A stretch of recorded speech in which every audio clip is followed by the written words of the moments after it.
how did World War One start? On the one hand, World War One started because of a series of events in the summer of 1914 that brought sort of the major powers of Europe into conflict with one another. But I actually think it's more useful to say that World War One started at least a generation earlier, when rising powers, particularly Germany, started devoting more and more of their resources toward military affairs and naval affairs. This sets off an arms race in Europe.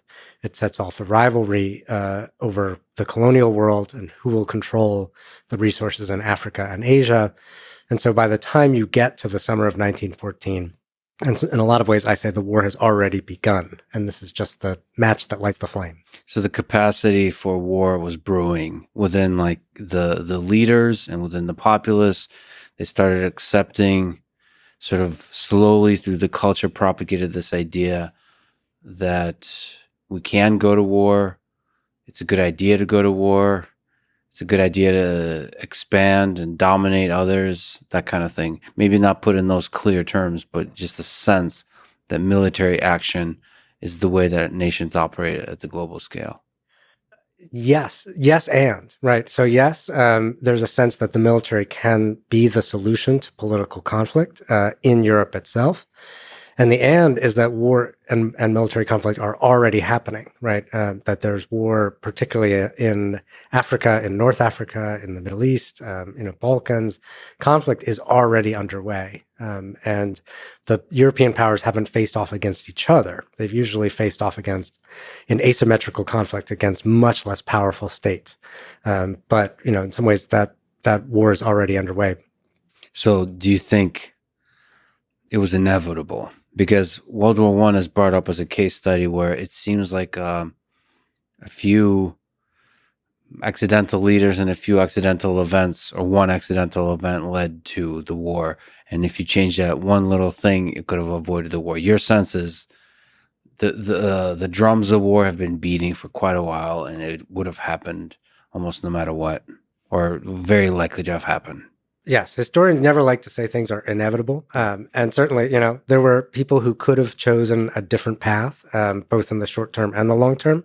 But fundamentally, there were irreconcilable conflicts in the system of empires in the world in 1914. I can't see, it didn't have to be this war, but it probably had to be a war. So there was the German Empire, the Austro-Hungarian Empire, there's France and Great Britain, U.S. Could the U.S. be called an empire at that moment yet? When do you Yeah. graduate to empire status? Well, certainly after 1898, with the acquisition of the former territories of the Spanish Empire, the United States has formal colonial possessions, and it has sort of mindsets of rule and military acquisition that would define empire in a kind of more informal sense. So you would say you would put the blame or the responsibility of starting World War One into the hands of the German Empire and Kaiser Wilhelm II. You know, that's a really tough call to make, and that deciding that is going to keep historians in business for the next 200 years. I think there are people who would lay all of the blame on the Germans, right? And who would point toward a generation of arms buildup, alliances that Germany made and promises that they made to their allies in the Balkans, to the Austro-Hungarians. And so, yes, there's an awful lot of responsibility there. There has been a trend lately to say, no, it's no one's fault, right? That all of the various powers literally were sleepwalking into the war, right? They backed into it inadvertently. I think that lets everyone a little too much off the hook, right? And so I think in between is, I would put the blame on the system of empires itself, on the system. But in that system, the actor that sort of carries the most responsibility is definitely Imperial Germany. So the leader of Austro-Hungarian Empire, Franz Joseph I, his nephews, Archduke Franz Ferdinand, he was assassinated. And so that didn't have to lead to a war. And then the leader of the German Empire, Kaiser Wilhelm II, pressured, sort of, uh, started talking trash, Hmm. and boiling the water that ultimately resulted in the explosion. Plus all the other players. So, what can you describe the dynamics of how that unrolled? What U.S. What's the role of U.S.? What's the role of France? What's the role of Great Britain, Germany, and Austro-Hungarian Empire? Yeah, over the course of about 4 weeks, right, following the assassination of the Archduke in Sarajevo, it sort of triggers a series of political conflicts and ultimately ultimatums, sort of demanding sort of that one or other power sort of stand down in response to the demands of either Britain, France, or in turn Germany or Russia. At the same time that those alliances kind of trigger automatic responses from the other side, and so it escalates. And once that escalation is combined with the call up of military troops, then none of those powers wants to be sort of the last one to kind of get ready for conflict.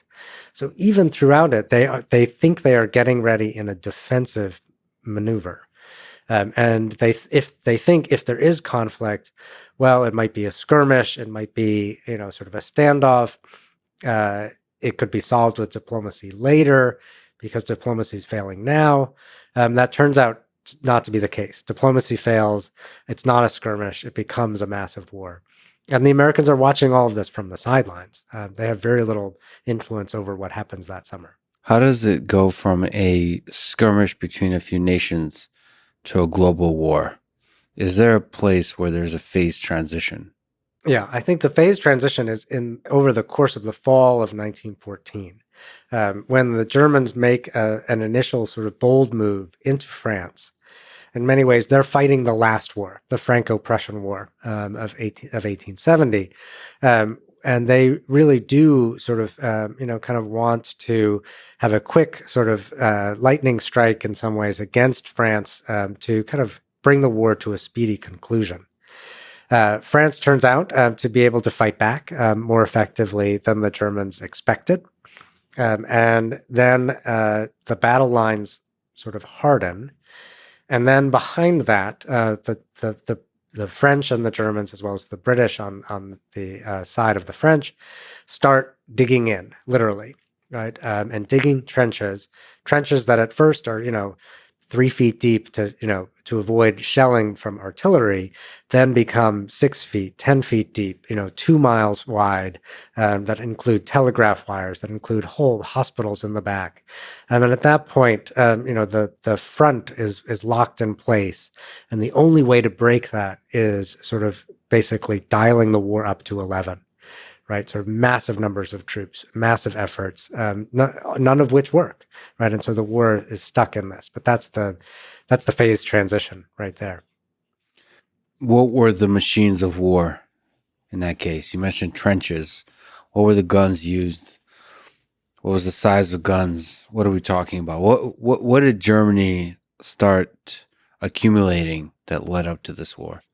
One of the things that we see immediately is the industrial revolution of the previous 30 or 40 years brought to bear on warfare. Right. And so you see sort of machine guns, you see artillery, these are the kind of the key weapons of war on both sides, right? The vast majority of battlefield casualties are from artillery shelling from one side to another, not, sort of rifle or even sort of, machine gun kind of attacks. In some ways, the weapons of war are human beings, right? Tens of thousands of them poured over the top in these sort of waves to kind of try to break through the enemy lines, and it would work for a little while, but holding the territory that had been gained often proved to be even more demanding than gaining it, and so often, each side would retreat back into the trenches and wait for another day. And how did Russia, how did Britain, how did France get pulled into the war? Well, I suppose the France one is the easy one. But what is the order of events here? Right. how it becomes a global war. Yeah. So Britain, France, and Russia are at this time they're an alliance, and so the conflicts, in the summer of 1914 that lead sort of to the declarations of war happen sort of one after another, right? In late August of 1914, and all three powers essentially come in at the same time, because they have promised to do so through a series of alliances. Conducted secretly in the years before 1914 that committed them to defend one another. Germany, Austria, Hungary, and the Ottoman Empire have their own sort of set of secret agreements that also commit them to defend one another. And what this does is it sort of brings them all into conflict at the exact same moment.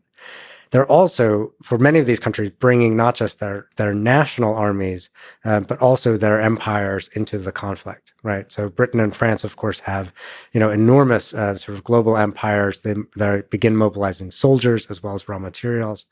Germany has, less of an overseas empire. Russia and the Ottoman Empire, of course, have their own sort of hinterland, within the empire. And very soon, sort of all of the warring powers are bringing the entire world into the conflict. Did they have a sense of how deadly the war is? I mean, this is another scale of death and destruction. At the beginning, no, but very quickly. The scale of the devastation of these sort of massive over-the-top attacks on trenches is apparent to the military officers, and it very quickly becomes apparent even at home. There is, of course, censorship of the battlefield, and specific details don't reach people. But, for civilians in any of the warring powers, they know fairly soon how destructive the war is.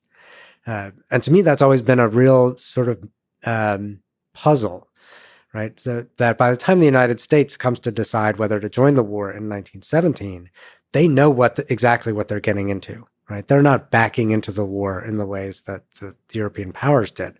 They've seen the devastation, they've seen photographs, they've seen injured soldiers, and they make that choice anyway. When you say they, do you mean the leaders or the people?